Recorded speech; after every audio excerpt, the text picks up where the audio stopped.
perspective, it is interesting that our public education system in this country is still built along the industrial specifications of the age in which it was created.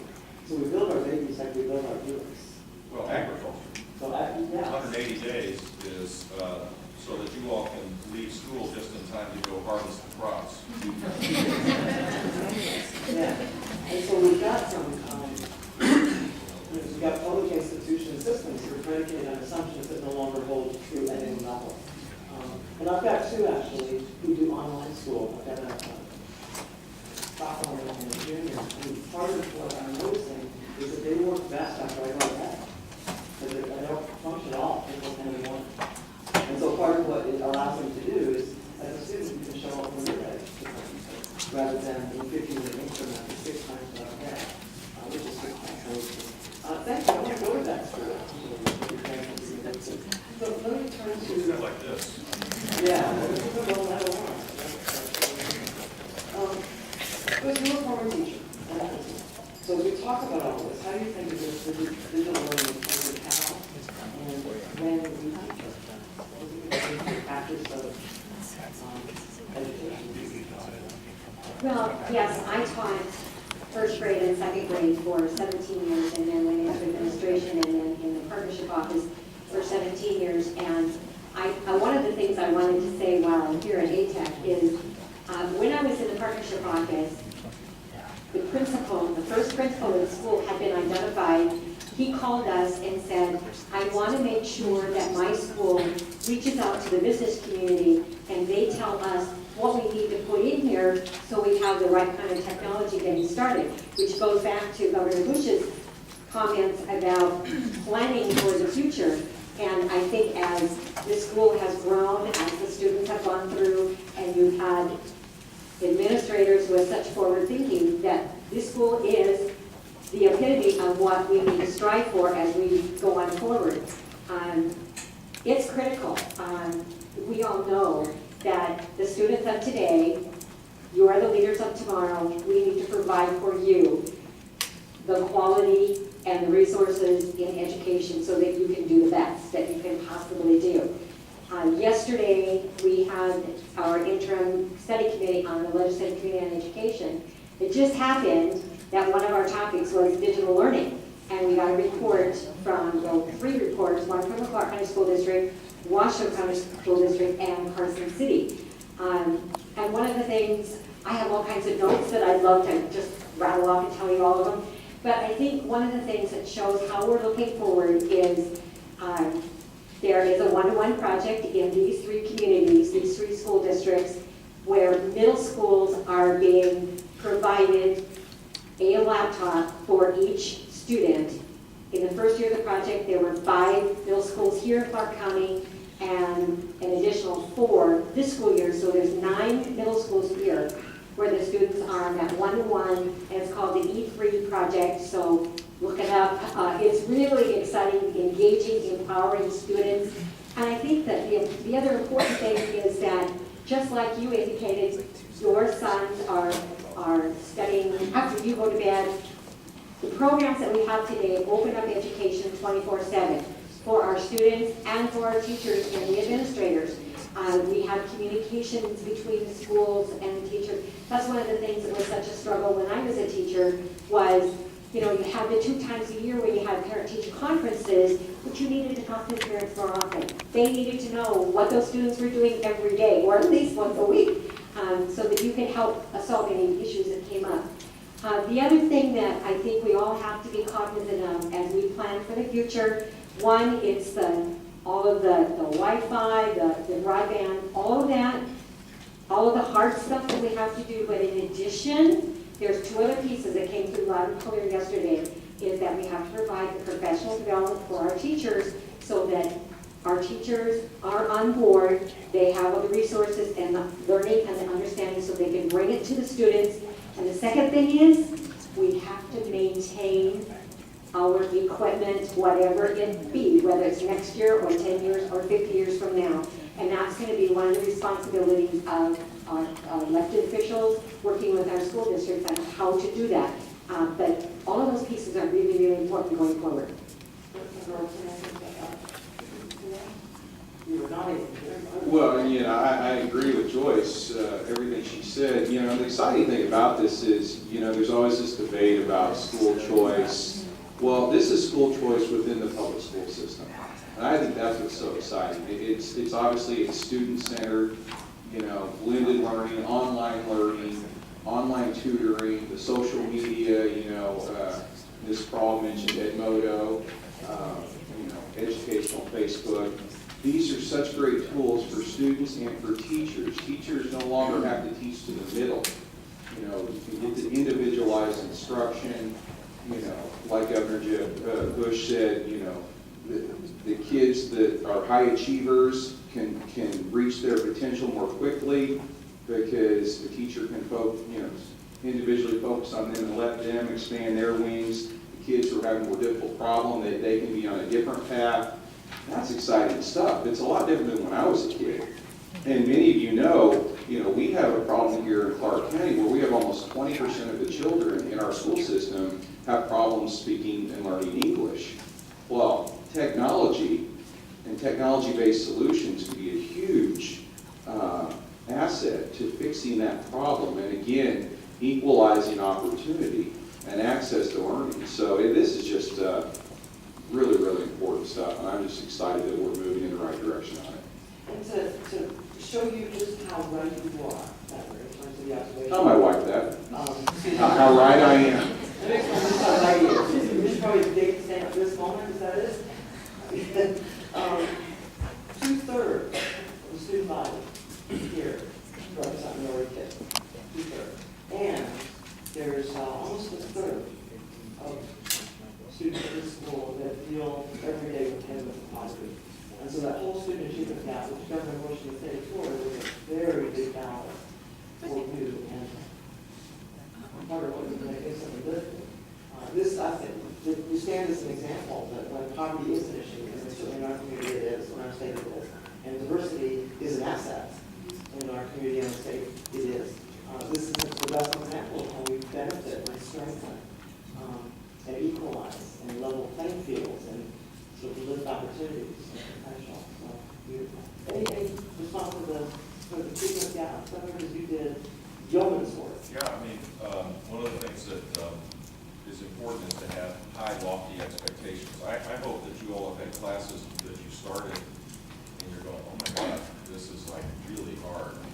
And halfway through you're going, this is hard. And you finish and you go, wow, I just accomplished something that when I started I didn't think I could do.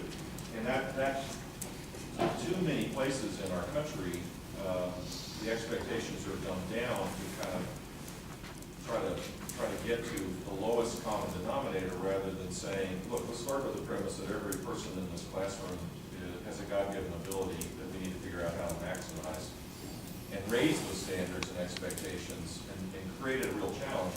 That's hugely important. So the standards and how you assess the standards and how you create an environment where students learn is really important. And your state and many states are now going through the process of raising standards. It's quite traumatic, but it's really, you have low expectations, low standards. It doesn't matter, technology won't be applied to maximize the benefit. And the other thing that just wandering around the school here, this is something I think about a lot now, is how do we create a climate of grit?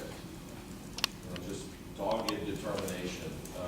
Because I don't know if we have that culture today as we might have had 2 generations ago. I don't know. Maybe we do. It's just kind of, maybe it's a little more subtle. But I think the idea of higher expectations also creates an environment of determination, because you all have to, you can have all the coolest technology in the world, all the gadgets and great teachers, and you can have high expectations as you do, but you have to go get it. You have to really, you have to go after it. And that determination, I think probably happens here more because you're taking courses that seem to be more relevant than the kind of the broader general courses that a lot of students have. I just hope, I hope you stick with that determination, because it'll give you a huge advantage going forward. I'm not sure our schools are designed to create that culture of determination yet, but that would be another forward-leaning kind of concept. Beautiful. every morning I have the same conversation in my household, so that two are able to drive, I do. And then we have wheels. That don't have wheels, and so they talk a lot about what they want, right? They want the Beamer, they've got the color, they want the model. And then my question is, great, what are you willing to do? And right now, the best answer is, I'm willing to have you buy it for me. So what I keep explaining to them is, you don't have a want, you have a fantasy. Fantasies are good, they're actually helpful sometimes. They can engage in fantasy, and let's not confuse for a minute. Anything you want, when you need to go and do whatever it takes, as you have demonstrated. Two-thirds of you took advanced placement classes. That's willingness. 82% of you pass those advanced placement classes. That's willingness. You are a gold medal school, so the bar of expectation around you is high, and you're meeting it and surviving and thriving, and that's willingness. So I would observe, you already got that stuff, know it, name it, claim it, and for the rest of your life, bring it, because it does matter. You're the people we want to hire and promote. The others that don't have that are the ones we want to fire and ignore. And that's kind of how it works, right? We're going to open up, get your questions. You've got like a minute to formulate that 50 brilliant questions. And so I'm going to ask you a question. It was about 25 years ago that Al Gore invented the internet. And I learned that. The internet is about 25 years old. Twitter turned 8 last week. So question for you, what new app or platforms do you think will still be using 8 years from now? What do you think is going to stick? Well, I don't see Facebook being around still. Ooh. But I think like a more advanced version of Twitter. Because Twitter, I think, 8 years, so, and it's going to change from 140 characters to maybe something more advanced, but if you could, post it to a different thread that you're already, like, I've been thinking about this in life, and then you could advance that, but something like a really advanced version of Twitter. So can someone write that down? 8 years from now, we will meet here, and we will either do what were you thinking, Yeah. or spot on. Okay, let's open it up now. Panelists, we're ready? Ready to take some questions? And we've got, I believe, people, there we go. How about right in the front? Right up next to Pop-Tart. Good morning. Share your name. Tell us who you are.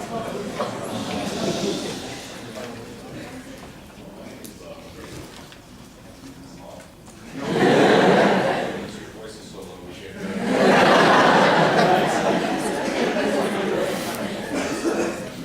My name is Joseph Post. I'm a CBQ at the engineering program. I wanted to direct my question to the other solution. What elements of foreign education systems do you believe that education systems in America would most benefit from adopting? That's a great question. There's a lot of, everybody hear the question? No. The question, I'll try to repeat it, what elements of other countries' education systems should we be looking at to apply here? And I was going to say, there's a lot of discussion about this.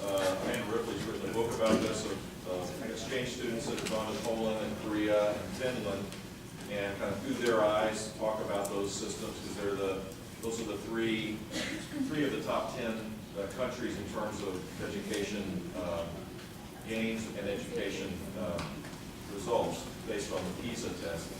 And when I read that book, and when I went to Stockholm, as I said, and saw this customized learning experience, I think we need to find an American solution for starters. That is, because everybody's culture is different. The Koreans have incredible success, but they may stifle too much creativity.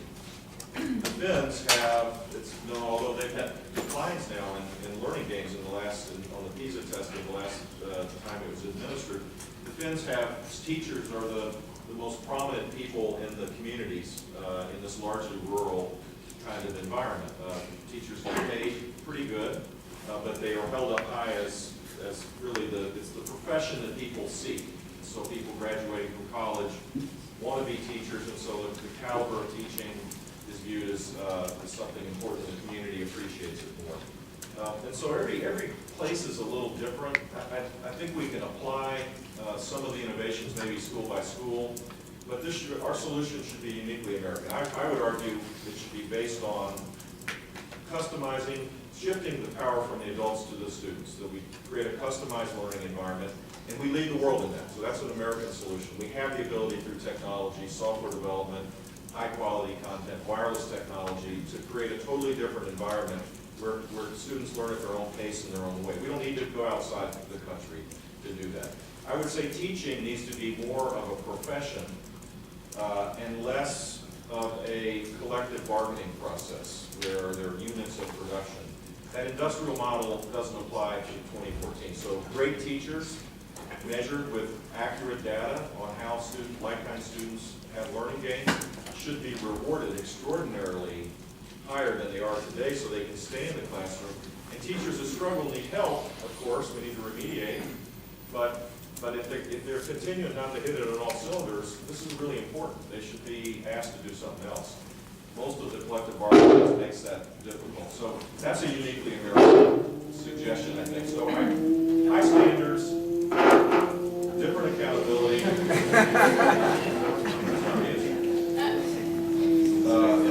then embrace the digital revolution. Someone bring their drone in the classroom. So we're moving to unmanned vehicles. I didn't know that was what someone today. Thank you. You know, engineering people turn out you've got a brilliant career as a broadcaster. Next question. We go to that quadrant. There's a hand up to that quadrant. There you go. Hello, I'm a senior. I'm Joseph Chung, a senior in the engineering program, and I'd like to know what do you think is the next big step in legislation? We already have some meaningful legislation passed. What do you think are the next key pieces to improving the education as we know it? Beautiful. I think the legislators. So have you gone to Governor Hugh? Well, the two of us will make a stab at it. I don't know technically what the next big step would be as far as technology, but I think the important thing is, you know, we've taken a fabulous step with Senate Bill 58.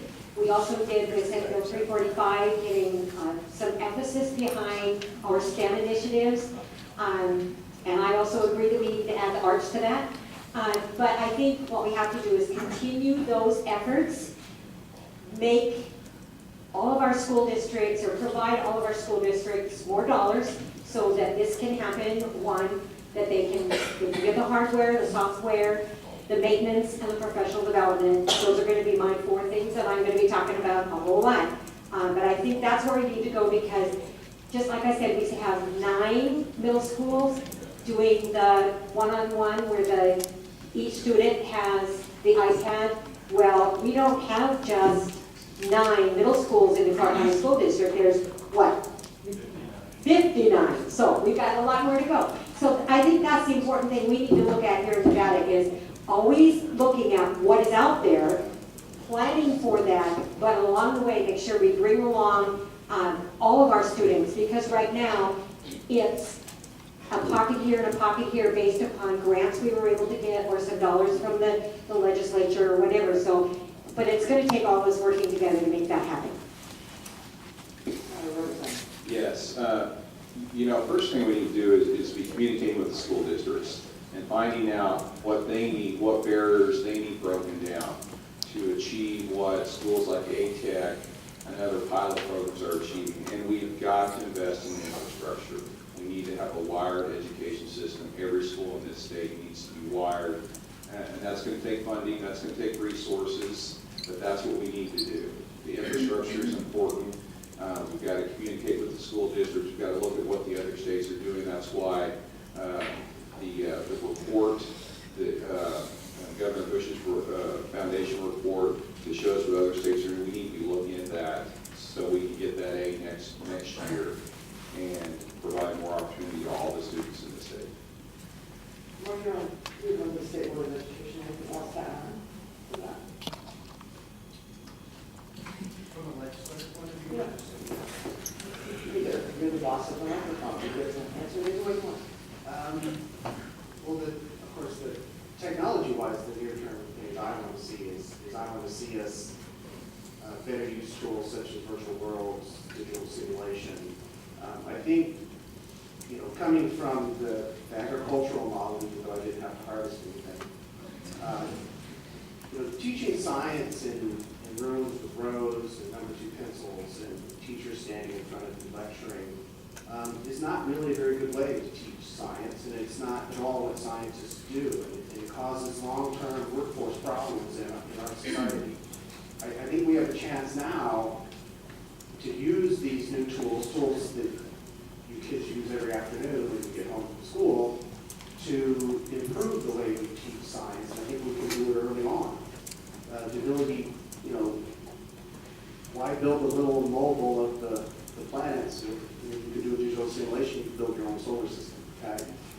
It's that kind of interaction and playing that's going to get the kids excited about science and get the real deep understanding of science that you're going to need.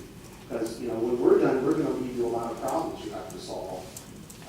And a lot of those are going to need a scientifically literate populace. So I think that's what I'd like to see is near term, as we're transitioning to the new science standards, which are going to ask you to apply, to practice. Bringing in those tools to make it more exciting and more engaging and make it more like what really scientists do. Thank you. Dr. Bush, what counsel or advice would you give us in terms of legislation that would advance us from a letter grade B to a letter grade A? Well, just in general, I would say be big or go home. I mean, you have a chance to change things, try to make it look more like the world run today, and less like the world of 50 years ago. So in that kind of environment, maybe there should be a requirement that every student at least have one course that's digitally driven to graduate from high school. I would argue maybe one per semester, or one per year ultimately, because that's what's going to happen when you go to college. We can start earlier, I think. I think course choice, where students can pick from a menu of courses, even if they're in the brick and mortar school. It may not be a course that exists here, but there are states that are opening up the system and funding, changing their funding formula, so it's a more customized kind of learning requirement. I would think that maybe the state would look at expanding this incredible AP infrastructure that you've built here across the state by providing incentives for teachers to be trained to be AP teachers. There are a lot of teachers that would love to do this, and you just have a little bit of upgrade in their skills, and then bonus them when students pass AP courses, and do it with an aspirational goal of making this state the #1 state in the country for all kids, but particularly low-income kids that typically don't get these kinds of opportunities to be able to take robust classes that give them college credit. I mean, think about the savings that would go for the state, for in-state students at least, if they're taking AP classes in a high school environment and they're getting college credit. That number is a pretty big number. It's in the millions of dollars. So a small investment to expand AP courses to the traditional schools in the state would be another means, because a lot of that can be done virtually now.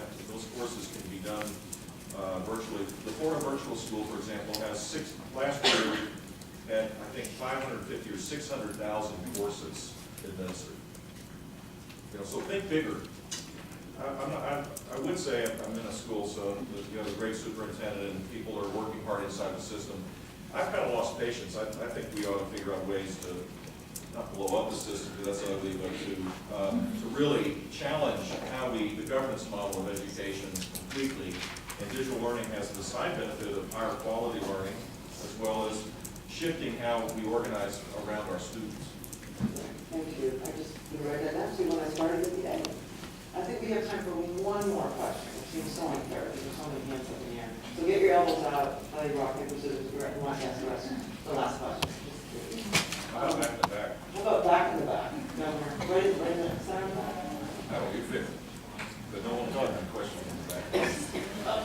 Right there. Yes. Big voice. Do your outdoor voice. Wait, but a girl hasn't got.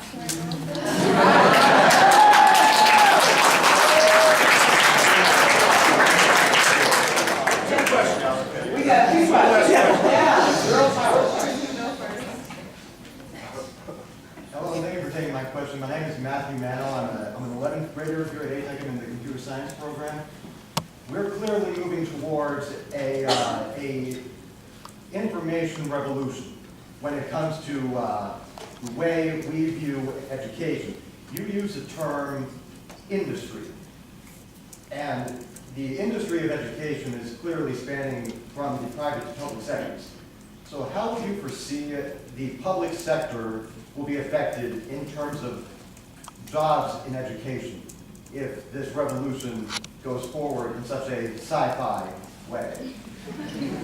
That's what the government, right? Yes, I'm sorry. I think public education ought to be defined not by funding systems, it ought to be on how do we maximize the God-given ability of each student to learn. So the systems around how that happens, to me, is less relevant and less important than moving to the student-centered system. So my hope is eventually we get to a point where we don't have, public systems and private systems. We have a level of expectation, we have a modicum of regulation to make sure that, that it's done properly, and that we create a much more open marketplace where students are held to higher standards and where there's robust accountability around it, but that it's driven by the, by the students, not by the systems around it. That's going to take a long way to get there. And so as we transition to a 21st century model, it could be that there are fewer public school employees.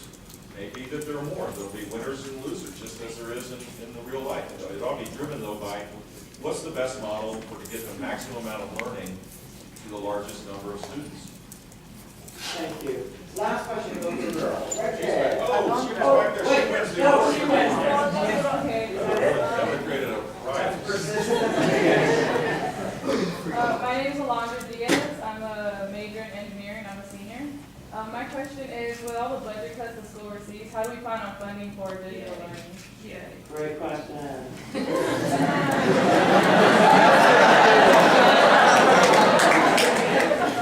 I'll start.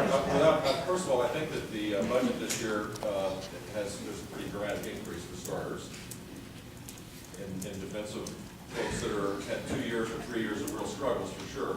So there's been an increase because in this state, public education and funding public education is the highest priority, my guess is. So kudos to them for that. But I would say that think of how technology has improved quality and lowered costs in almost every aspect of human endeavor. I mean, the idea that somehow you have to spend more to get a result is totally contradictory to almost every aspect of how life works today. That's the power of technology. It's the power of scale. It's the power of measurement. It's the power that takes out extraneous costs and focuses on outcomes that technology can bring. So start with the premise that schools and funding for schools could look like how successful enterprises are run in almost every aspect of our life. We're lowering costs when we harness technology in most places, and that could apply for education as well. Great perspective. Thank you, Governor. Well, to answer your question, first of all, we need to focus the dollars where the students are at. We need to focus money in the classroom. And I'll just tell you, we do need more money for our educational system. And last session, I proposed to change the way we tax the gold mining industry, to make it more comparable to how the gaming industry is taxed in this state. It didn't pass, but I'm sure it will come back next session. There are ways, in a fair and equitable way, to obtain more revenue for education, and I know that Senator Woodhouse and I are committed to doing that. And I would add to what Senator Roberson has shared with you. Presently, there is a task force working on revising the K-12 funding formula. You may have read in the newspapers or saw on television how our funding formula was developed in 1967. We've had some tweaks in it along the way, but it does not take into consideration how Clark County, Southern Nevada, has changed over the years. Our huge spurts in growth, the changing demographics in our population, and that funding formula needs to take cognizant action to make a change there, and that is going on, and we're going to have that before us in 2015. I really look forward to having a funding formula that will distribute the dollars that we do have in a more equitable and fair way, particularly for Southern Nevada, because a lot of our dollars have been going to other counties. I don't want to take anything away from them, but we do need to take care of the needs of our students here. As Senator Roberson said, our public education system is for the students, and we have to look at that first. That is the most important thing that we can do. Great, thank you. To wind out, we're going to do some exercise coming out of the gym too. Final question, 1 or 2 words. Right now, stretching. Right now, what are you grateful for? Senator Wilson. I'm grateful for the opportunities that I've had all of these years that I've been in Southern Nevada to be a teacher, to continue to work in education and do my very best to try to make things better for all of you, all of the students out there in our state, as well as those that are going to be coming after you, because I think that's one of the things that I can bring to the table. Okay. That's not 2 words. Yeah, that was, we exceeded the word count. Senator Roberson. 3 things. Number 1, I'm really grateful that we're having this discussion and moving the state forward. Number 2, I'm really grateful we've got a tremendous leader in this country, Governor Bush, here. It's a real honor and a privilege for all of us.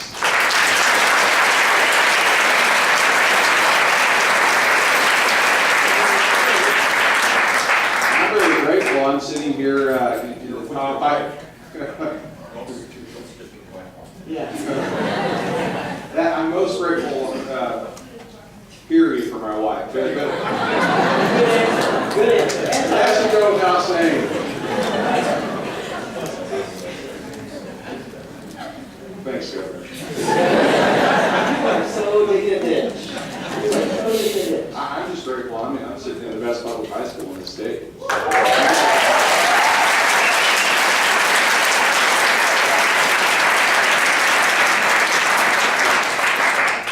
Piggybacking off of that, I'm happy I go to the best public school in the state, and I'm proud to be an American.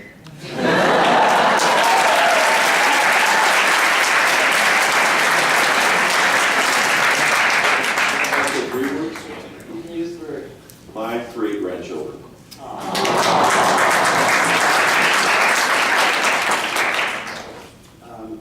High-speed internet.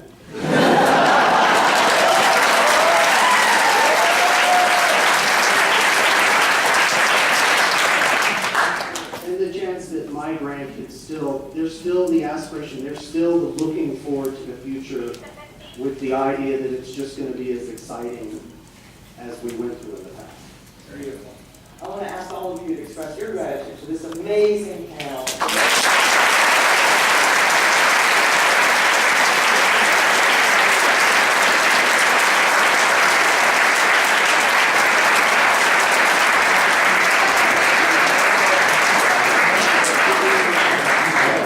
Thank you all for being here. We want a special thank you to Amanda who made this fun.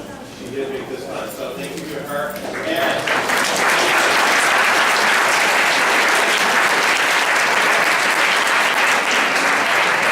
so we get the opportunity to tweet about it, put it on Instagram, let everybody know what happened today, that we are changing the way that education is going to look in the Clark County School District and State of Nevada. So thanks for what you guys do. Students graduate, go to school, and come back and give back to the community that gave you this amazing high school to go to. Don't forget that. All right, thanks so much.